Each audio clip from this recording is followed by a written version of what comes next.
तो आप सभी लोगों का स्वागत है। तो यहाँ पे जो हमारे साथ हैं वो हैं सतवीर सिंह। सतवीर सिंह ने एयरफोर्स का जो टेस्ट है जो कि एयरफोर्स एक्स वाई ग्रुप का है, तो इन्होंने जो एयरफोर्स एक्स ग्रुप का पेपर है वो 4 बार क्वालिफाई किया है और ये मेडिकल आउट है। इन्होंने मेडिकल भी दिया है, इन्होंने फिर फिजिकल भी दिया है कई बार। तो इनके पास बहुत सारी जानकारी है, इनके पास इन्होंने सारी चीज़ें देखी हुई हैं कि कैसे किसी एग्ज़ाम की कैसे इन्होंने तैयारी की, कैसे फिर ये इन्होंने फिजिकल की तैयारी की, किस प्रकार से इन्होंने मेडिकल की तैयारी की। तो मेडिकल तक की इनकी जर्नी है, आइए हम इनके द्वारा पूछते हैं कि इन्होंने कैसे शुरुआत की। तो बताइए हमारे दर्शकों को कि आपने किस तरह से मतलब मेडिकल की मतलब आपने एयरफोर्स की जो पेपर है एक्स वाई ग्रुप का, आपने किस तरह की उसकी तैयारी की। आपने 2012 कब की, 2000 आपने अपनी जो 12th क्लास है वो कब की, फिर उसके बाद आपने मतलब किस तरह से प्रिपरेशन शुरू करना शुरू किया आपने, और किस किस एग्जाम की आप तैयारी कर रहे थे उसके साथ साथ बताइए ज़रा। मैंने ट्वेल्थ 2019 में की थी। उसके बाद मैंने कोचिंग ज्वाइन की थी दिल्ली में, 2 महीने किया था मैंने। फिर उसके बाद मैंने ऑनलाइन स्टार्ट की थी। उसके बाद मैंने एक बार पेपर दिया था एक्स ग्रुप का, उसमें मैंने अच्छा स्कोर किया था। उसमें मैं ग्रुप डिस्कशन में बाहर हो गया था। देन उसके बाद मैंने नेवी का दिया, उसमें नहीं हो पाया। देन उसके बाद मैं एयरफोर्स का दिया, उसमें मैं आउट हो गया, पर मैं फाइनल मेरिट में निकल गया। देन अब की बार मेरा सारा काम हो गया था, मेडिकल आउट हो गया, पर यही प्रोसेस था। तो मतलब आप देख सकते हैं कि इन्होंने बहुत बार एग्जाम दिया है, कहीं ना कहीं रह गए हैं, पर इनके पास जो नॉलेज है वो बहुत ज़्यादा है क्योंकि इन्होंने टेस्ट क्वालिफाई किया, उसके बाद ये फिजिकल में भी गए, उसके बाद मेडिकल भी देख कर आए हैं। तो अब आप बताइए मतलब जो बहुत सारे स्टूडेंट्स हैं वो तैयारी करते हैं 12th के बाद एयरफोर्स के एग्ज़ाम की, तो उनके पास ना एक स्कोप नहीं होता, मतलब उनके पास ना एक बेस नहीं होता बेसिकली किसी एग्ज़ाम की तैयारी करने के लिए। तो उनको आपने मतलब अपना बेस कैसे मजबूत किया, क्योंकि आप जो पढ़ते हैं 12th क्लास में वो उससे जो सिलेबस है एयरफोर्स का वो मतलब काफ़ी हद तक बहुत डिफरेंट है। कुछ सिमिलर चीज़ें भी हैं पर काफ़ी हद तक जो आप 12th क्लास में पढ़ते हैं उससे बहुत अलग चीज़ें हैं। तो इसके बारे में कुछ बताइए ज़रा, मतलब किस प्रकार से आपने मतलब आप बता रहे हो आपने 2 महीने कोचिंग की, तो कोचिंग आपने किसकी ली, फिर आपने मतलब किस तरह से ये सारी चीज़ें की। हमारे मतलब बहुत सारे स्टूडेंट्स को इसमें ना बहुत दिक्कत होती है कि सोचते हैं कि यार 12th में हमने पूरा टेक्निकल चीज़ें पढ़ी हैं, उसके बाद हमें जैसे ही हमने एग्ज़ाम दे रहे हैं तो नॉन टेक्निकल चीज़ें पढ़नी पड़ रही हैं जो हम 8th 9th 10th में पढ़ते थे, वो सारी चीज़ें पढ़नी पड़ रही हैं। तो इसके बारे में कुछ बताइए ज़रा। यदि आपका 12th में बेस कमजोर है फिजिक्स का, मैथ का और इंग्लिश का, तो आप कोचिंग ज्वाइन कर सकते हैं क्योंकि आपको कोचिंग से कोई हेल्प मिलेगी, क्योंकि एक्सपर्ट टीम होती है वहाँ पर। अगर वो बताते हैं कौन कौन सा क्वेश्चन कहाँ से आता है, कहाँ से अगर वो निकलते हैं क्वेश्चन, जिससे कि पेपर को क्वालिफाई कर सकते हैं।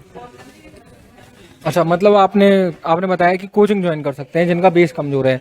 तो मतलब आप बताइए ज़रा, जब आप पेपर की तैयारी कर रहे थे मतलब आपने किस तरह से स्ट्रेटेजी प्लान बताइए आपने, मतलब आप कितने घंटे पढ़ते थे, क्या चीज़ें करते थे, क्या क्या किस हिसाब से तैयारी करते थे। मैंने 12th के बाद एक कोचिंग ज्वाइन की थी दिल्ली में, पैरामाउंट, उसमें मैंने स्टडी की थी। मैंने टाइम टेबल अप्रॉक्स 6 से 7 आवर्स तक निकालता था कोचिंग के अलावा, और कुछ नहीं, आपको बस सेल्फ स्टडी करता रहता था, जिससे वही सक्सेस हो गया उसमें। तो मतलब आपको अगर टेस्ट के लिए तैयारी करनी है तो कम से कम आपको 8 घंटे तो पढ़ना ही पड़ेगा, क्योंकि जो टेस्ट है वो बहुत डिफिकल्ट भी नहीं है और बहुत आसान भी नहीं है, मतलब एवरेज टेस्ट है। तो उसके लिए आप कोचिंग भी ले सकते हैं और उसके बाद आपको खुद ही पढ़ना पड़ेगा, सेल्फ स्टडी बहुत इंपॉर्टेंट है। तो अब आपके टेस्ट की जर्नी हो गई, तो आपके उसके बाद आपका आता है फिजिकल। तो फिजिकल के लिए मतलब एक 12th क्लास के स्टूडेंट के लिए फिजिकल को सुधारना बहुत मुश्किल हो जाता है, क्योंकि उसे 12th क्लास में उसे बोर्ड एग्जाम्स के लिए तैयारी करनी पड़ती है। फिर बोर्ड एग्जाम्स के लिए पढ़ने के बाद फिर आपके बोर्ड एग्जाम्स में भी बात करें, आपकी बहुत अच्छी खासी परसेंटेज थी, आपके पीसीएम में भी अच्छी थी और आपके मार्क्स भी अच्छे थे, तो मतलब आपने ना अच्छी खासी तैयारी की होगी। तो तैयारी के लिए आपको समय देना पड़ता है, तो फिजिकल उतना हमारा सुधर नहीं पाता। तो फिजिकल में आपको मतलब फिजिकल में क्या क्या चीज़ें करवाई गई थी और आपने किस प्रकार से तैयारी की थी, जरा बताइए हमारे दर्शकों को। एयरफोर्स का फिजिकल नॉर्मल होता है, उसमें 1600 मीटर 6 मिनट 30 सेकंड में मांगते हैं, और उसके बाद पुशअप होते हैं और सिटअप होते हैं। ये नॉर्मल फिजिकल है, एक साधारण बच्चा कर सकता है। यदि वो डिफेंस का वो ड्रीम रखता है तो ये कॉमन है उसके लिए। मतलब 1600 मीटर की रनिंग होती है और उसके बाद कुछ पुशअप्स और कुछ सिटअप्स होते हैं, तो मतलब और कुछ नहीं होता। आप जैसे आप बताइए ज़रा कौन से सेंटर पर आप गए थे फिजिकल देने के लिए, वहाँ पे क्या क्या हुआ था, ज़रा एक बार डिटेल में बता दीजिए हमारे दर्शकों को। मैं बेंगलोर सेंटर पर गया था, वहाँ पर 7 ASC पर। तो सबसे पहले मेरा डॉक्यूमेंटेशन हुआ, देन उसके बाद बस आई थी, ग्राउंड पर रिपोर्ट करना था। तो वहाँ पर हमारी रेसिंग हुई थी, 4 चक्कर लगाने थे, 400 मीटर का एक चक्कर था। तो उसके बाद हमारे बच्चे में 100 बच्चे का ग्रुप था, उसमें से 60 वालों को मैं क्लियर किया था, 40 बच्चे अनफिट वो निकल गए। देन उसके बाद पुशअप हुआ था, देन उसके बाद सिटअप है, स्क्वाट्स हुए थे। यदि जो बच्चे फिजिकल में पास हो गए उसके बाद SRT होना स्टार्ट हो गया। अच्छा, उनका SRT होता है। SRT के बारे में कुछ बताइए जरा हमारे दर्शकों को। SRT में कुछ नहीं, पॉजिटिव पॉइंट रखने पड़ते हैं। यदि कोई पॉजिटिव पॉइंट विचार है तो उसको रखो, कोई नहीं नेगेटिव मत सोचो बस उसमें। अच्छा, फिर उस SRT हुआ, SRT के बाद आपका GD भी हुआ। तो ग्रुप डिस्कशन के लिए आपने किस प्रकार से तैयारी की थी? आप वैसे तो CBSE बोर्ड के स्टूडेंट हैं, पर जैसे मान लो कोई UP बोर्ड का विद्यार्थी आता है तो उसको ना GD में बहुत हिचक होती है, क्योंकि वो बहुत सारी चीज़ें जानता नहीं है। तो उसके लिए कुछ बताइए, मतलब उसको इंग्लिश बोलने में भी काफ़ी दिक्कत आती है, तो वो मतलब किस प्रकार से तैयारी करे GD के लिए? कुछ नहीं, सिंपल है, कोचिंग ज्वाइन कर लीजिए। उसके बाद जो UP बोर्ड से बच्चे हैं जो उनकी हिचक खुल जाती है, अगर यदि वो रेगुलर ग्रुप डिस्कशन की तैयारी करते हैं तो उसके बाद उसकी हिचक खुल जाती है।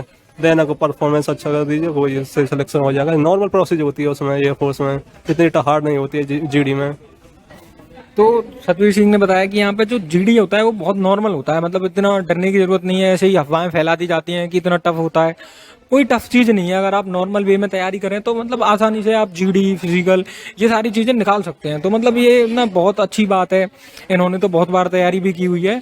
तो अगर कोई विद्यार्थी तैयारी करता है तो वो बहुत आसानी से इन सब चीज़ों की तैयारी कर प्रैक्टिस करके इन सब चीज़ों को बहुत आसानी से कर सकता है।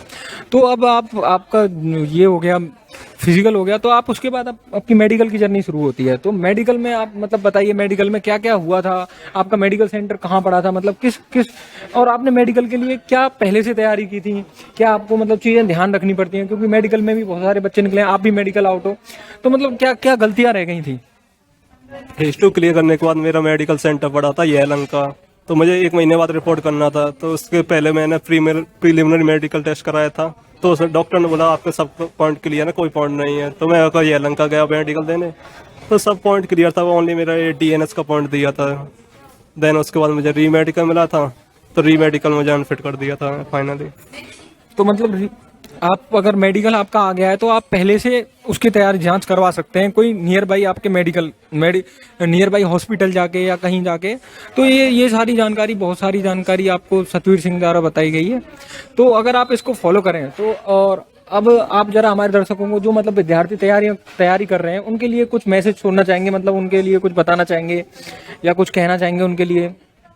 यही है बस, एयरफोर्स की सिंपल प्रोसेस है, ज़्यादा टफ प्रोसेस नहीं है। थोड़ी बहुत तैयारी करते रहो और कॉन्फिडेंस रखो, ये उससे क्लियर हो जाएगा। और 12th के लेवल पर अच्छा फोकस करो, बस यही।